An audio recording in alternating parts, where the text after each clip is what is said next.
When the judges told me that I made the top 24, I was very thrilled. Now, the only thing is that they didn't call me down like individually. They called me down with two other boys.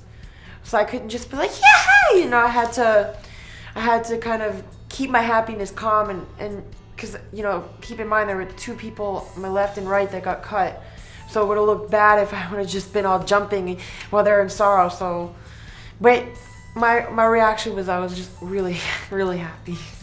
To walk up that Green Mile walk with two other people was more nerve-wracking than to just walk up by myself, because here you are with more competition. If you walk up individually, it's like, okay, you reflect on yourself, but when you're with two other people, you have to reflect on them too. And you never know what the judges are really looking for. Basically, they didn't give me any feedback. It was me, Colton, and JC.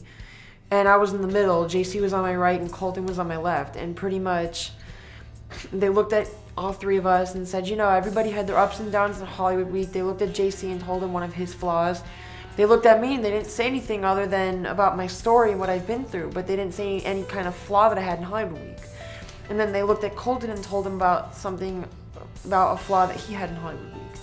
So pretty much, I didn't really get any critique, but I felt like they were kind of hinting to me because they didn't say anything that I did wrong in Hollywood Week.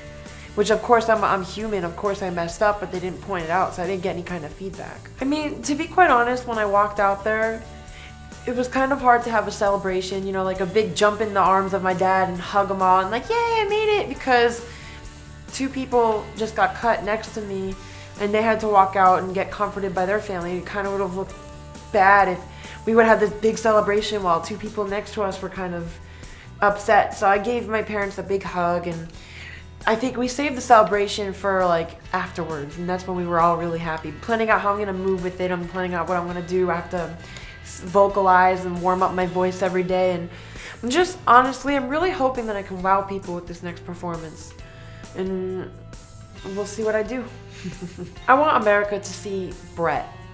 I want them to see I'm not scared of being who I am, because I have a way of moving my body, I have a way of singing my voice, I have a way of how I dress, I have a way of how I am, and I can't change that.